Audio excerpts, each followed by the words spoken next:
When I started my e-commerce journey back in 2016, that's when I first got real serious about it. I made the investment of $2,500 into a coach that would teach me how to sell on Amazon FBA to be specific. And in April of 2017, months later, I made my first sale. I made about $8 profit. So I was in the hole quite a bit considering the coach cost me $2,500. The product plus shipping it to the United States cost me another $2,400. So let's just round up and say I was in for about $5,000. And that's not required today to do Amazon FBA. I thought, why not do a video where we try to start an FBA business for $0 or as close to $0 as possible? That's what I want to talk through today. So let's get to it. So let's go to Amazon and I'm simply going to type in funny coffee mug. The reason I type funny is because if we don't put some sort of qualifier, then we're going to get a bunch of generic coffee mugs that are not really niche down for print on demand. So now we have the option. We can scroll through like this and not really know what we're looking at in terms of like sales data, which ones are good opportunities, bad opportunities. Or because I'm using the AMZScout Chrome extension, I can click down here in the bottom left corner and it will launch the AMZScout Pro AI new Chrome extension. You guys may have heard of AMZScout. I was using them all the way back in 2016 when I started FBA to help with product research. They launched a Pro AI Chrome extension, basically a much improved version of their most popular research tool. So that's what I'm using today. As you can see, now we're looking at data. Now, this is not a more fun way of looking at it, although if you do want to see the pictures, you can simply mouse over the thumbnails on the left-hand side and you get the full resolution version blown up on your screen. But the data is really what we're looking for as sellers. We need to flip our brain from buyer to seller. And really what we're in this for is to start, right? We're in this to make money. Don't lose sight of that. If you talk to me about this, I'm always going to say, hey, we're in it to make money. Time is money. And we need to figure out how to make as much money as we can as a function of the time that we spend doing it. So using a research tool like AMZScout definitely expedites this whole process. Now, a big part of why I thought this was viable to start FBA with close to $0 is because Printify, one of the most popular print-on-demand production companies, allows you to do bulk orders and save up to 50%. That's 50% on shipping and up to 46% on the products. Now, if you scroll down this page, and I'll include a link to this under this video, for orders of 20 or more similar items from the same print provider, you can lock in big discounts, even bigger discounts than you already get from Printify. So I thought this was a perfect opportunity to sell something like coffee mugs. I go up to the top, I click catalog, type in coffee mug, and you can see that right here, we can get started with coffee mugs for as low as about $3.50 if you have Printify Premium right here per mug, and any discount you can lock in on top of that is going to make this even more accessible. Now you see SP, a lot of these first products are tagged as SP. Just as a general rule of thumb, there's no right or wrong way to go about this, but I like to filter them out. So I'm actually going to click the filter button and I'm going to click hide sponsored right here so that I don't have to look at sponsored products, because people that buy their way to the top, sometimes you see bestsellers, sometimes you see brand new listings that are not really helping our research process. So we filter those out. Now we're looking at the organic bestsellers. We now have the ability to filter by rank, and it's going to put the best sellers at the top for us. The lower the BSR, the better. BSR, again, guys, is bestseller rank. It is why researching on Amazon is amazing, because they give us this data point. They refresh it throughout the day. It shows us how well products are selling relative to each other. So the lower the BSR, the better. The best BSR you could have is 1 because you're the number 1 bestseller. Make sense?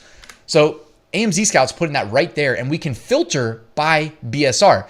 What you'll notice is that if we filter by BSR, we get a completely different order of these products than we were seeing otherwise. Okay? Like if you looked at search results without AMZScout, we're seeing it completely different. So this is why it can be so valuable.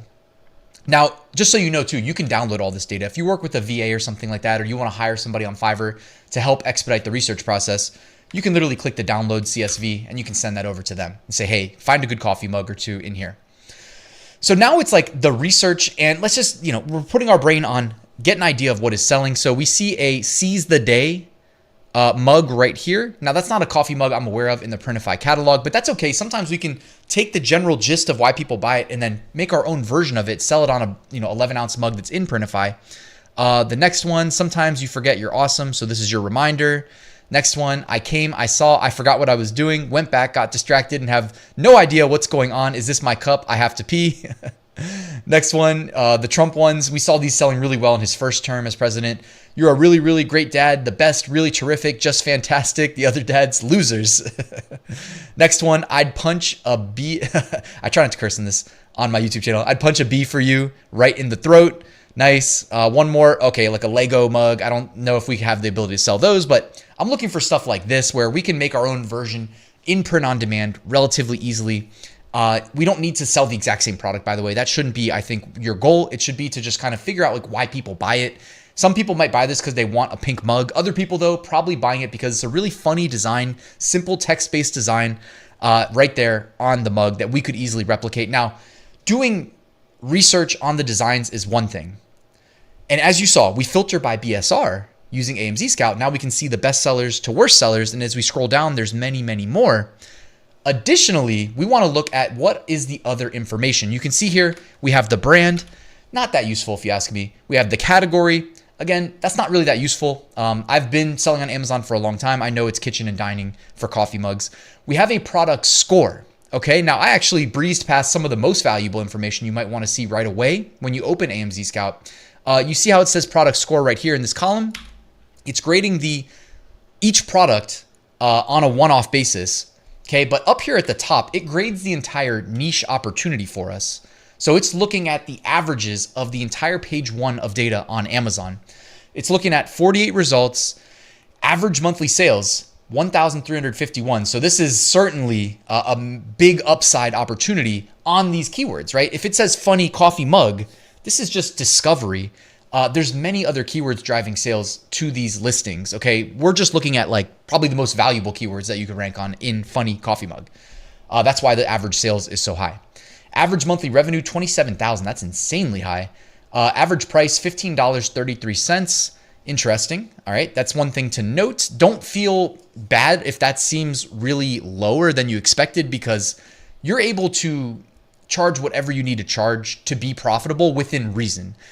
I'll talk you through how I go about figuring out the pricing in just a second. But you see the average reviews, 2,000. Damn, that's a lot. 2,800. Visibility score. So this is actually looking at how many users of AMZScout have found this niche. And it looks like basically nobody's looking at coffee mugs, which again is a good opportunity because print on demand sellers, guys, are usually not trying to sell FBA because they're like, well, I sell print on demand. I'm going to do it as FBM. Not many people are thinking FBA, but there's plenty of people that do actually do this. Like I said, myself included on occasion. It's not something I make a habit of. But in terms of launching these coffee mugs with a minimum order of 20. Now this may be variable by product type, but let's just assume it's 20 units. And let's say you pay, if it's $3.50 and then you're able to get any discount on top of that, you might be able to start your FBA business for around $100. I mean, that's kind of crazy. I mean, sure, if you want to say, oh, you have to pay for Printify Premium, okay, add a couple more dollars, but it's really a fraction of what most people pay to start an FBA business. I said I started for $2,400, but of course it cost a little bit more when I was like interviewing manufacturers overseas, ordering samples, all those things, right? Like it's so much more accessible now to start an FBA business in 2025, and you can be agile with small minimum order quantities on products like coffee mugs, thanks to Printify. Now here's the thing, you're gonna need to order them to yourself and then ship them to Amazon. But when you ship it to Amazon, yes, you're paying a redundant shipping fee there.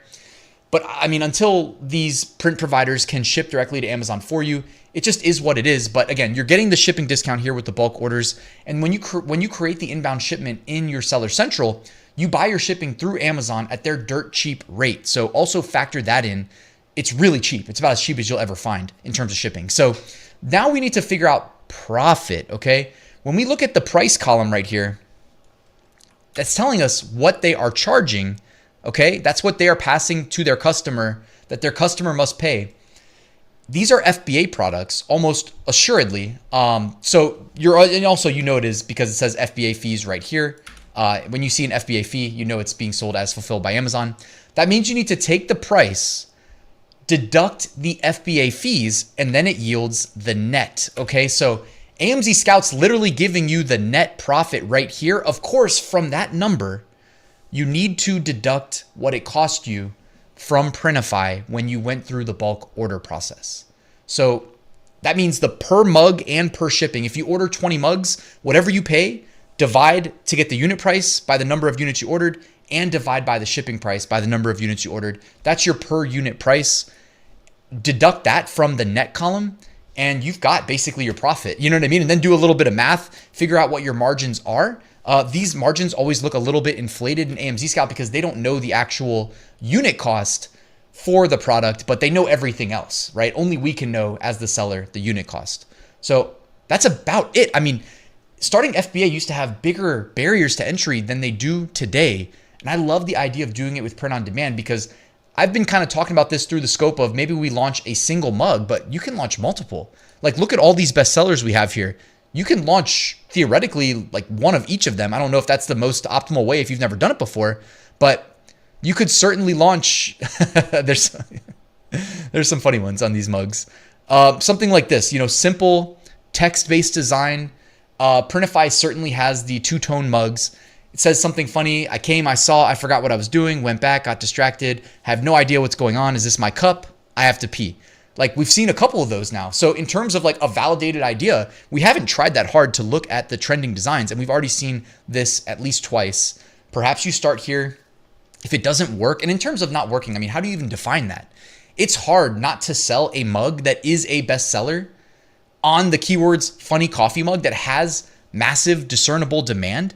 Based on the sales. Like this right here, you can see there's an estimated revenue column right here. That mug we were just looking at is doing about $10,000 a month in sales on 800 sales a month. Okay, again, those two columns right here. AMZScout's given us everything we need to audit these at a glance.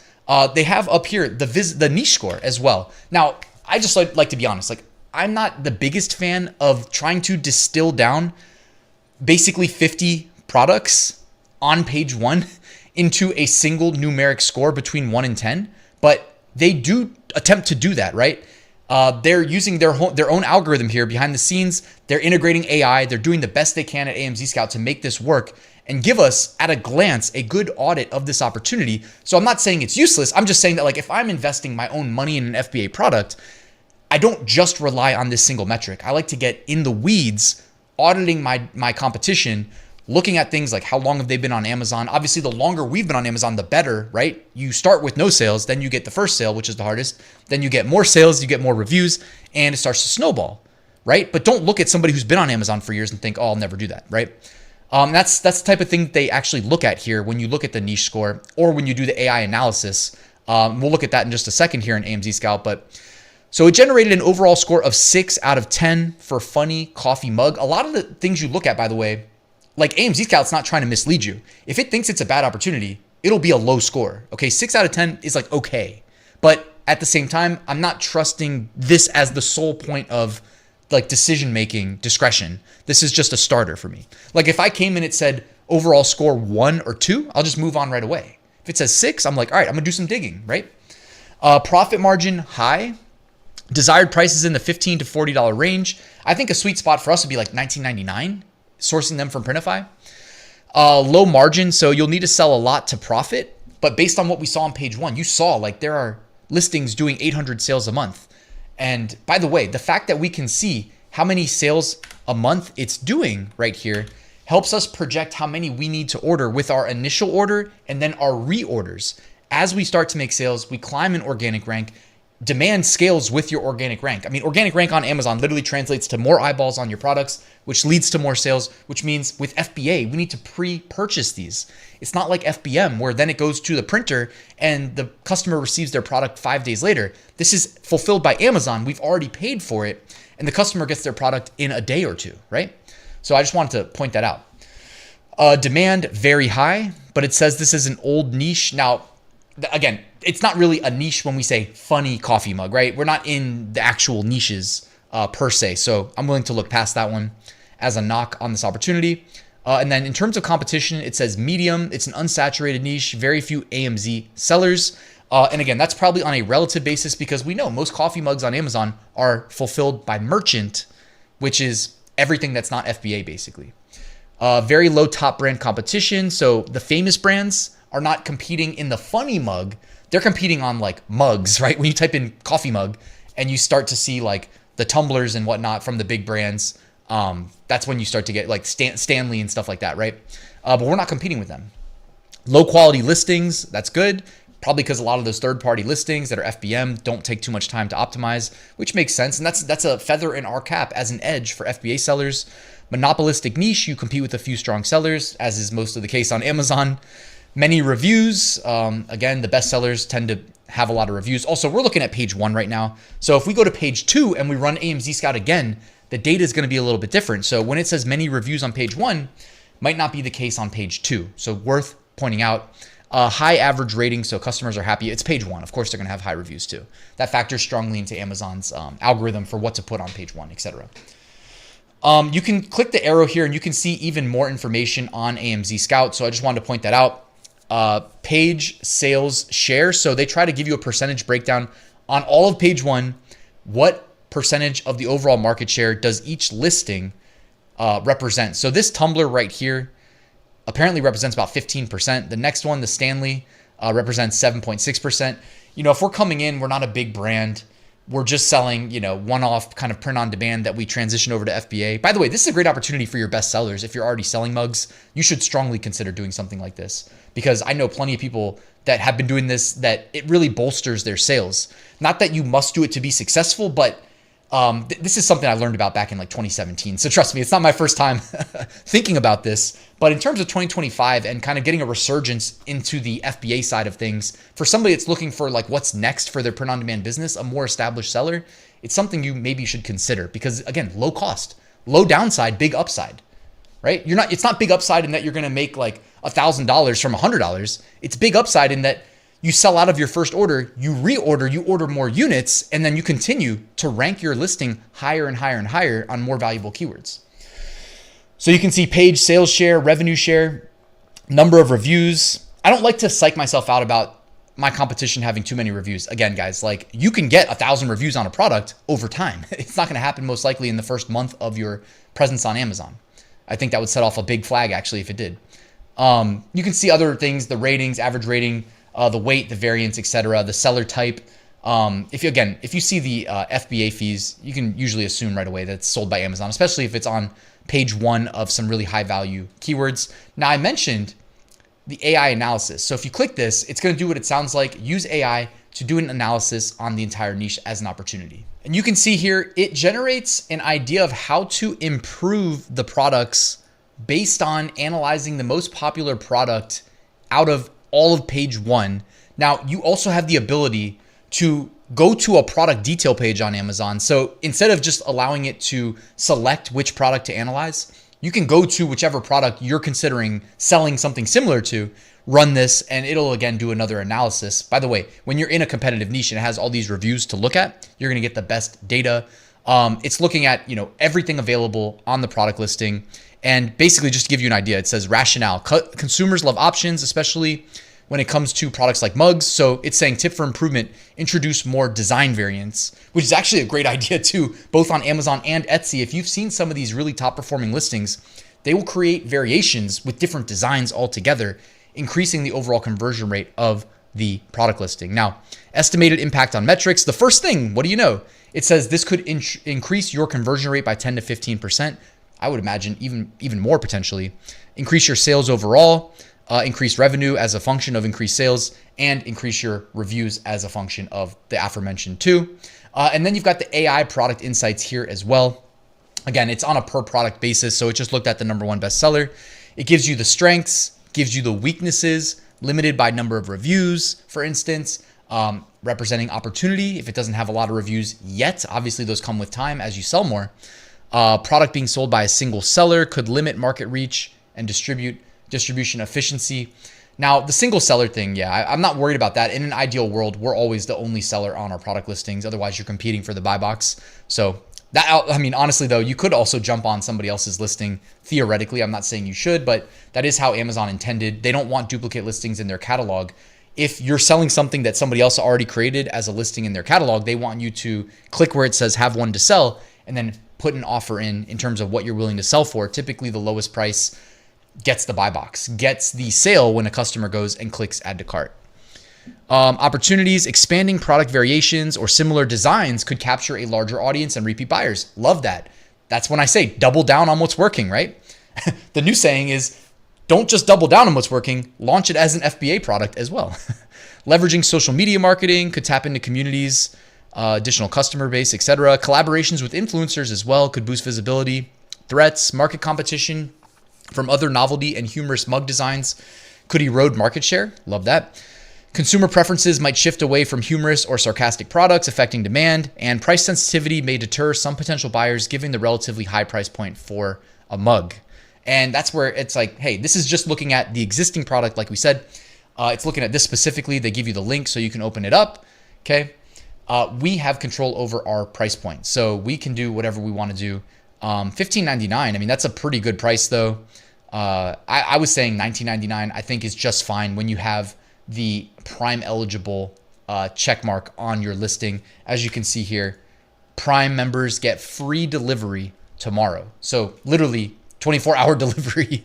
That is the difference between FBA and FBM in a nutshell. I mean, yeah, there's more to it than that, but that's really, I think, why you see such a significant sales boost when you launch a product as fulfilled by Amazon.